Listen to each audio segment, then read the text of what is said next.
Bismillahirrahmanirrahim. Assalamualaikum warahmatullahi wabarakatuh. Perkenalkan nama saya Syukur Dani. Silakan melakukan mencari saya yaitu otonomi daerah. Baik, pengertian otonomi daerah. Otonomi asal ini berasal dari bahasa Yunani. Auto yang berarti sendiri dan nomos yang berarti hukum untuk peraturan. Menurut Encyclopedia of Social Science, bahwa otonomi dalam pengertian horizontal adalah the local self-sufficiency of social body and this apply independently. Jadi ada dua ciri hakikat otonomi, yakni legal self-government, auto-governed decision of living in the one's own law. Jadi, otonomi daerah adalah daerah yang memiliki legal self-sufficiency yang bersifat self-government, yang diatur dan diurus oleh one laws. Karena itu, otonomi lebih menitik beratkan apresiasi daripada kondisi. Hakikat otonomi daerah. Dengan demikian, dapat dikemukakan bahwa otonomi daerah pada hakikatnya adalah yang pertama, hak mengurus rumah tangga sendiri bagi suatu daerah otonomi. Yang kedua, dalam kebebasan menjelaskan hak mengurus dan mengatur rumah tangga sendiri, daerah itu dapat menjelaskan hak dan wewenang otonominya itu di luar batas-batas wilayah daerahnya. Yang ketiga, daerah tidak boleh mencampuri hak mengatur dan mengurus rumah tangga daerah lain sesuai dengan wewenang, pangkal, dan keputusan yang diserahkan kepadanya. Visi otonomi daerah. Visi otonomi daerah itu sendiri dicatat dirumuskan dalam 3 ruang lingkup interaksinya. Yang pertama yakni di bidang politik, di bidang ekonomi, dan di bidang sosial dan budaya. Sejarah otonomi daerah. Pengaturan perundang-undangan pertama kali yang mengatur tentang pemerintahan daerah pasca proklamasi kemerdekaan adalah Undang-Undang Nomor 1 Tahun 1945. Ditetapkannya undang-undang ini merupakan hasil dari berbagai pertimbangan tentang sejarah pemerintahan di masa kerajaan-kerajaan serta pada masa pemerintahan kolonialisme.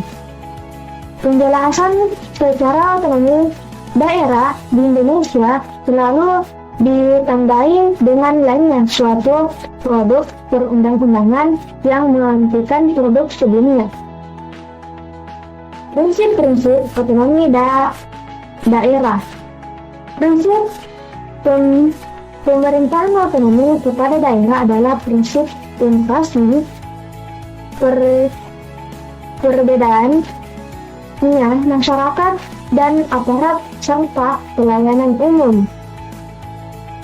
Pemerataan dan keadilan dengan memperhatikan kemerdekaan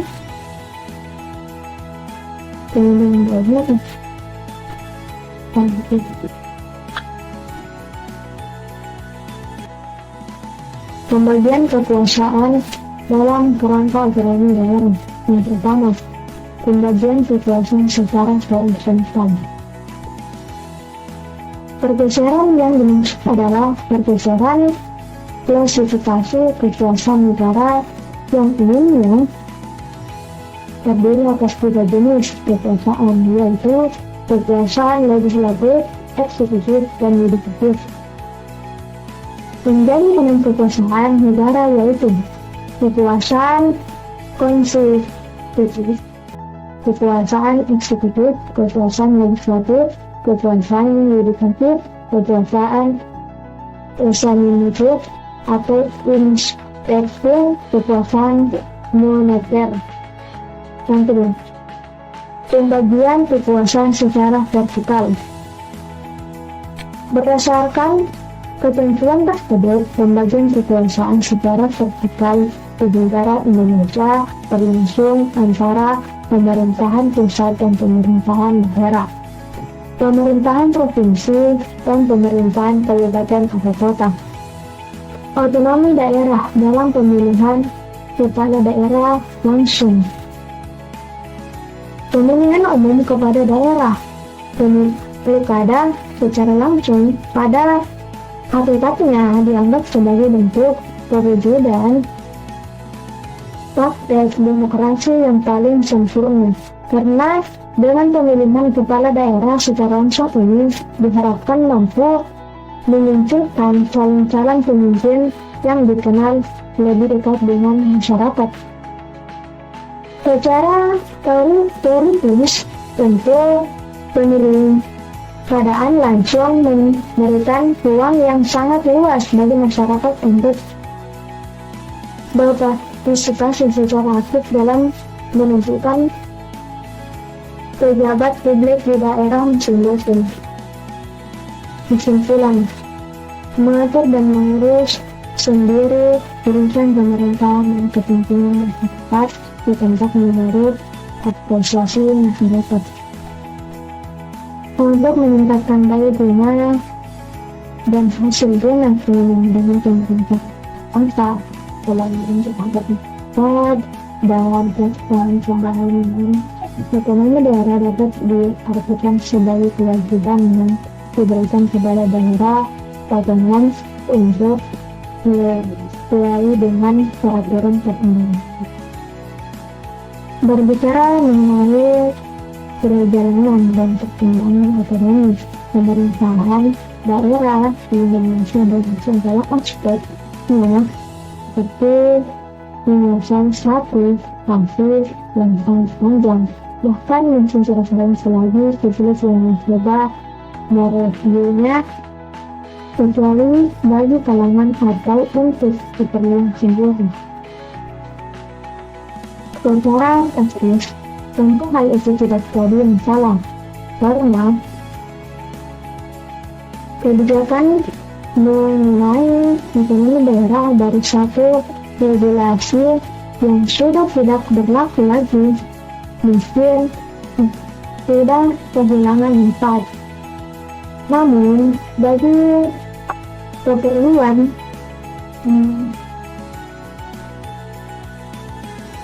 mendapatkan suatu substansi dan menemukan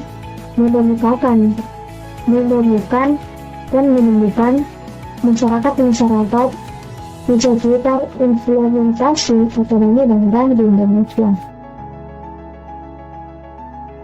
Maka menelusuri perjalanan otonomi daerah dari waktu ke waktu seperti sangat panjang. Apalagi sampai saat ini soal otonomi daerah di Indonesia masih mencari bentuknya yang ideal.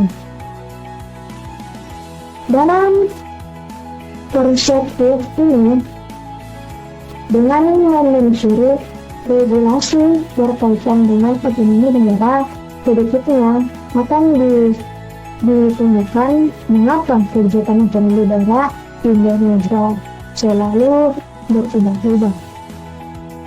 Baik, terima kasih. Itulah hasil presentasi saya. Dengan saya akhiri dengan wassalamualaikum warahmatullahi wabarakatuh.